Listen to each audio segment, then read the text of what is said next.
तो स्वागत है आपका विनर्स एकेडमी प्रयागराज में। मैं समीर शुक्ला। आज हम लोग बात करने जा रहे हैं एलिमेंट की, उसके सेंट्रल आइडिया की।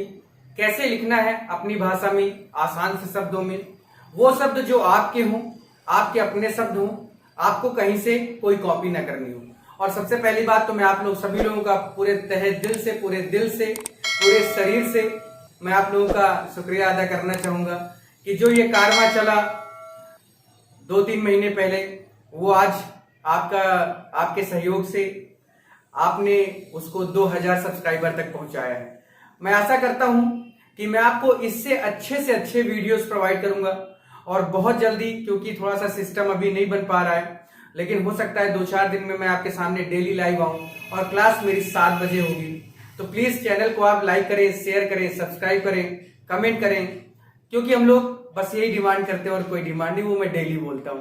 लेकिन आप लोग को बहुत बहुत शुक्रिया कि आपने मुझे इतना सपोर्ट किया, आपने अपने दोस्तों को शेयर किया और प्लीज उनसे कहिए कि वो भी शेयर करें, जिससे क्या हो कि हमारा ये परिवार, हमारी ये फैमिली बढ़ती जाए और ये कारवां रुकेगा नहीं, चाहे जो हो जाए। ये कारवां रुकेगा नहीं, जहां तक हो सकता है, जितना हो सकता है, जितने मेरे अंदर क्षमता शक्ति, उतना दूर लेके जाऊंगा, चाहे जो हो जाए। तो heartily thank you to all कि आपने मेरे लिए ये किया। अब हम लोग बात करते हैं लेसन नंबर 4 यानी एलिमेंट की, उसके सेंट्रल आइडिया की। ये बहुत इंपॉर्टेंट है। देखिए 2013 में आया, 14 में आया, 15 में आया, 16 में आया, 17 में नहीं आया, 18, 19, 20, यानी हो सकता है कि 21 में भी आ जाए, क्योंकि शुरुआत के 3-4 लेसन ही बहुत इंपॉर्टेंट होते हैं कि उनमें से आ जाएगा। देखिए मैं भी नहीं कहता कि 100% आएगा, लेकिन हाँ 85% ये कहता हूं, क्योंकि मैंने खूब अनुभव किया, खूब एक्सपीरियंस मैंने देखा इस चीज को कि हमेशा शुरुआत के 2-3 लेसन में से ही आते हैं। तो वही आप तैयार करें, इसके अलावा आपको परेशान होने की जरूरत नहीं है।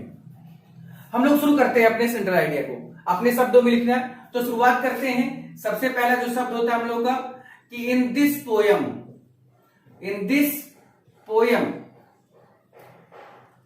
The poet.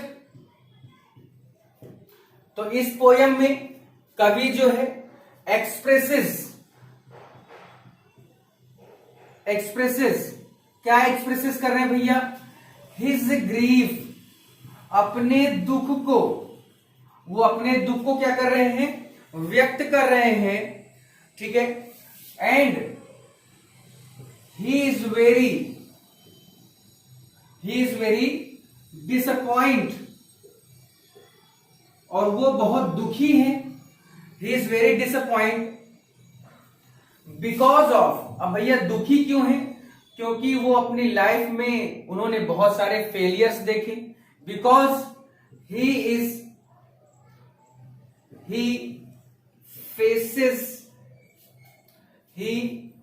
Faces many failure, आप ऐसे इसको लिख सकते हैं आराम से, फेलियर इन हिज लाइफ।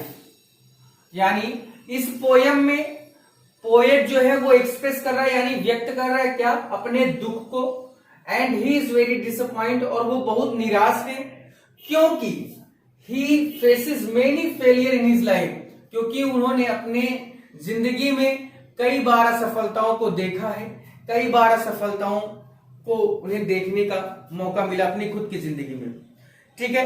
उसके बाद यहां पर यह है कि यहां पर मैंने आपको बताया था कि इसका जब मैं स्टोरी हिंदी एक्सप्लेनेशन कर रहा था, और मैं फिर से कहता हूं कि अगर आप किसी भी चीज की सेंट्रल आइडिया या रेफरेंस कॉन्टेक्स्ट या क्वेश्चन आंसर लिखना चाहते हैं, then you have to know the Hindi, यानी आपको उस लेसन की हिंदी जाननी पड़ेगी। हिंदी जान जाएंगे तो आप आराम से उस चीज को कर सकते हैं, बना सकते हैं, इसलिए हिंदी बहुत जरूरी है। मैंने इसमें बताया था आपको एलिमेंट में कि यहां पर यानी 2 स्टेज की बात हो रही है। एक, जब वो व्यक्ति, ये जो पीबी शैली है, ये जब जवान होते हैं, तो इनका कहना है कि जब मैं जवान था तो मैं किसी भी काम को, चाहे वो जितना मेहनत वाला हो, चाहे दिमाग से करने वाला हो, मैं कर लिया करता था। लेकिन आज मैं इस एज में पहुंच गया हूं, इतनी वृद्धावस्था में पहुंच गया हूं कि मैं आज मेरे, जहां पर मैं पहले खड़ा रहा करता था, आज मेरे खड़े रहने पर पैर डगमगाते हैं, कांपते हैं। क्या मेरा वो दिन वापस आएगा? इसी दिन को वापस लाने की ही स्थिति में या कंडीशन में ये पूरी पोयम लिखी गई है। ठीक है, तो अपने शब्दों में लिख रहे हैं हम लोग, थोड़ा सा बहुत अच्छे से लिखा जाएगा, परेशान नहीं होना है, अच्छे से इसको देखो समझो और कुछ नहीं करना, ठीक है। यानी अब यहां पर बात होगी दो चरणों की, यानी दो स्टेज की, कि the youth of the poet, यानी जब पोएट क्या था, जवान था, the youth of poet has deserted him, यानी जब पोएट जवान था तो उसका जो यूथ था, and he is now incapable of enjoying the pleasure, he is now incapable of enjoying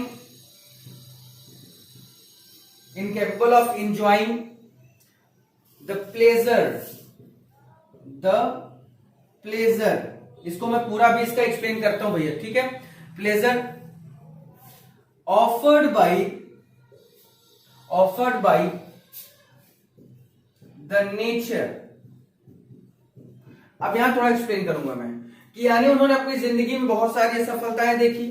youth of the poet has deserted him, इनकी जो जवानी थी वो डिजर्ट इनको करती थी। He is now incapable of enjoying the pleasure offered by the nature, यानी क्योंकि अब ये बुढ़े हो गए हैं, बुढ़े होने की वजह से ये अब कारण क्या है कि जो भी इनको नेचर ने जो भी इनको दिया, जितनी भी चीजें इनको दी, अब उसका ये क्या नहीं कर पा रहे, उसका एंजॉयमेंट अपनी लाइफ में नहीं कर पा रहे हैं। तो बहुत आसान से शब्दों में, अपने शब्दों में लिख रहा हूं, इस वजह से हो सकता है आप थोड़ा सा समझने में मेरे शब्दों को ना समझ पाए, लेकिन बहुत आसान भाषा में इसको मैं लिख रहा हूं, ठीक है, बहुत आसान भाषा में। अब उसके बाद है अब देखिए इमेजिन क्या करते हैं, ही इमेजिन दैट, ये इमेजिन करते हैं, तो इमेजिन क्या करते हैं ये कि he is standing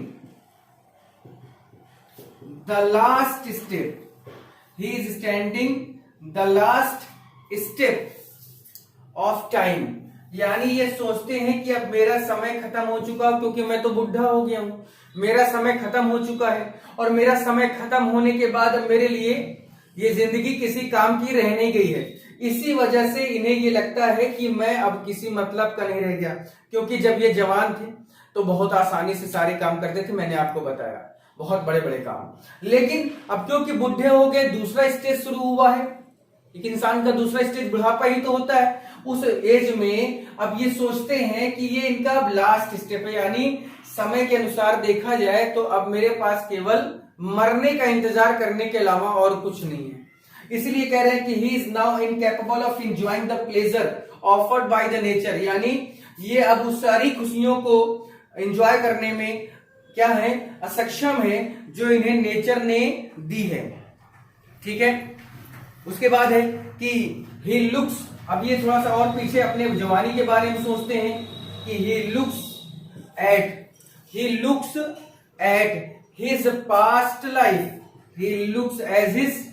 past life, यानी जब ये अपने पुराने जीवन यानी अपनी जवानी के बारे में सोचते हैं तो ये क्या होते हैं, विद फेंट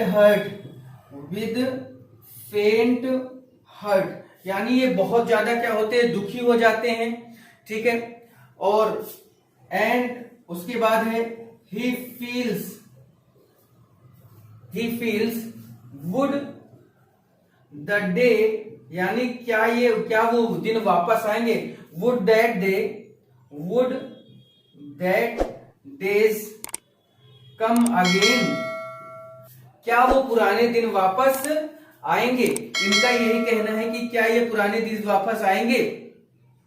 लेकिन यहां पर बातें क्या है कि इनको ये जवाब मिलता है, ये खुद से ही सवाल करते हैं और खुद को ही जवाब भी देते हैं कि क्या ऐसा हो पाएगा, क्या इस तरह से कुछ बनेगा, आएगा, होगा, लेकिन इनको कुछ ऐसा जवाब मिलता नहीं है। उसके बाद क्या है, क्योंकि ये बहुत ज्यादा अपनी लाइफ से क्या हो चुके हैं, परेशान हो चुके हैं, यानी ही फेड अप हिज लाइफ, ठीक है, ही फेड अप हिज लाइफ, यानी अपनी लाइफ से बहुत ज्यादा क्या है, दुखी हैं, परेशान हैं, ठीक है। और एंड फील्स, और सोचते भी क्या है, और सोच रहे हैं he feels the death feels, यहां पर द की जगह his लिखें तो ज्यादा अच्छा है। he feels his death, he feels his death approaching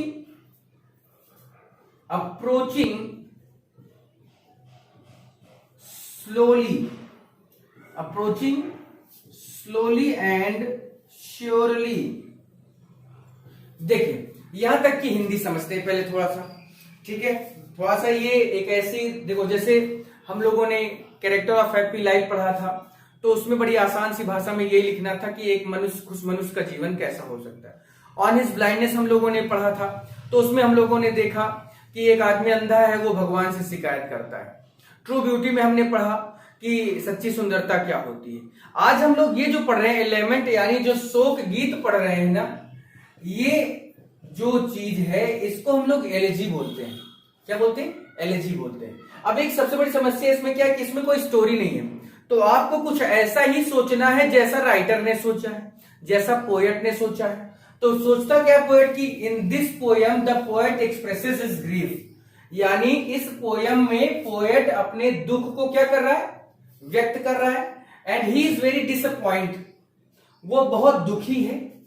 because, क्यों दुखी? क्योंकि he faces many failure in his life, उसने अपनी जिंदगी में कई सफलताओं को देखा है। बहुत आसान भाषा में, the youth of the poet has deserted him, क्योंकि जो पोएट की जवानी थी उसको डिजर्ट कर गई, यानी छोड़कर चली गई। He is now incapable of enjoying the pleasure offered by nature. लेकिन अब क्या है, जैसे ही उसकी जवानी खत्म हुई और बुढ़ापा शुरू हुआ, तो भैया जब जो जवानी में जो काम हो सकता है वो बुढ़ापे में तो हो नहीं सकता। इस वजह से अब उसको जो भी चीजें उसके सामने आ रही, चाहे वो खुशियां हो चाहे वो जो भी हो, अब उसके लिए वो बेकार है, वो इनकैपेबल है, यानी वो इन चीजों का यूज करने के योग्य नहीं है। ही इमेजिन्स दैट, उसे महसूस होता है, वो सोचता है, वो देखता है कि he is standing the last step of time, कि वो अपने जिंदगी के अंतिम समय पर, अंतिम स्टेप पर खड़ा हुआ है। He looks at his past life, वो अपने पुरानी जिंदगी के बारे में जब सोचता है, विद फेंट हर्ट, लेकिन वो जाते ही क्या होता है, बहुत दुखी हो जाता है। एंड ही फील्स, और उसे लगता है कि would that days come again, क्या मेरे पुराने दिन वापस आएंगे, यानी क्या उसकी जवानी, यानी वो सोच रहा है कि क्या मेरी जवानी वापस आएगी, क्या मैं फिर से उसी तरह से बढ़ चढ़ कर किसी काम को कर पाऊंगा, क्या मैं पूरी मेहनत के साथ किसी काम को कर पाऊंगा। He fed up his life, वो अपनी जिंदगी से ऊब गया है, यानी उसकी जिंदगी के जो रंग थे वो अब फेड अप हो गए हैं, यानी उससे दूर हो गए हैं। उसकी जिंदगी एकदम सादी सी हो गई है, कोई कलर नहीं दिख रहा है, कोई रंग नहीं दिख रहा। And feels his death approaching slowly and surely, और उसे लगता है, उसे ये महसूस हो रहा है कि उसकी जो मृत्यु है वो धीरे ही सही लेकिन आ रही है और आ जाएगी, आ रही है और आ जाएगी। उसके बाद है उसके बाद इसमें देखते क्या है कि नाउ, अब उसकी दिन, हिज डेज एंड नाइट, अब उसके जो दिन और रात हैं, his days and night are dull, अब वो क्या हो चुके हैं, आर डल। एंड और क्या है भैया, जॉयलेस है, यानी उसकी जो जिंदगी के दिन है, जो दिन रात है उसकी जिंदगी के, अब वो क्या है, बेकार हो चुके हैं और आनंद रहित हो चुके हैं, यानी जॉयलेस हो चुके हैं, यानी इसकी जिंदगी में अब कुछ बचा नहीं है। उसके बाद है द ब्यूटीज ऑफ नेचर, ठीक है, द ब्यूटीज ऑफ नेचर, यानी जो नेचर की सुंदरता है, यानी जो नेचर इसको जो बार बार दे रहा है, the beauties of nature, the beauties of nature, यानी जो यहां वर्ड है उसी की बात हो रही है कि enjoying the pleasure offered by nature. लेकिन अब क्या है, क्योंकि इसको पता चल गया कि मैं मर जाऊंगा, मेरी जिंदगी में अब कोई आनंद नहीं रह गया है, कोई रंग नहीं बचा हुआ है, तो the beauties of nature instead of the beauties of nature, instead of sending delight, यानी जो नेचर की जो खूबसूरती है, प्रकृति की जो सुंदरता है, वो अब इनके पास क्या भेज रही है? भेज तो रही है क्या? इंस्टेड ऑफ डिलाइट, यानी खुशियों की जगह पर, ठीक है, क्या भेज रही? डिलाइट इनटू हिज हार्ट, कि इनके दिल को खुशियां मिले, ऐसी खुशी ना भेजकर क्या कर रही है? सेंडिंग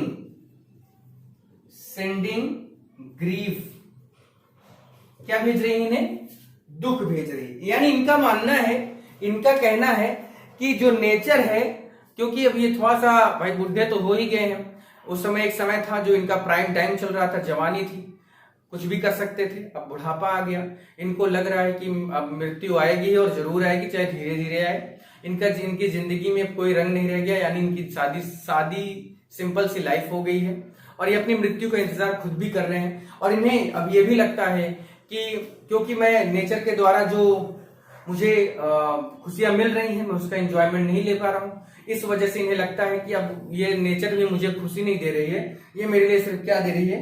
दुख दे रही है और कुछ दे नहीं रही है।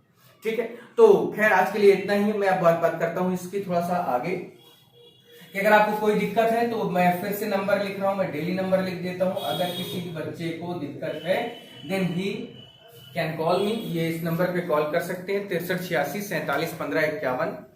और एक सबसे बड़ी बात ये कि मैं कल एक लेसन और पढ़ाने के बाद, हम लोगों ने जो पढ़ा था उसको पढ़ाने के बाद मैं इसका रेफरेंस कॉन्टेक्स्ट एक्सप्लेनेशन भी कराऊंगा, या हो सकता है कि मैं कॉम्प्लेक्स और कंपाउंड या डिग्री या नरेशन, हो सकता है ट्रांसफॉर्मेशन में आऊं, ट्रांसफॉर्मेशन ही क्लियर कर सकता हूं पूरा।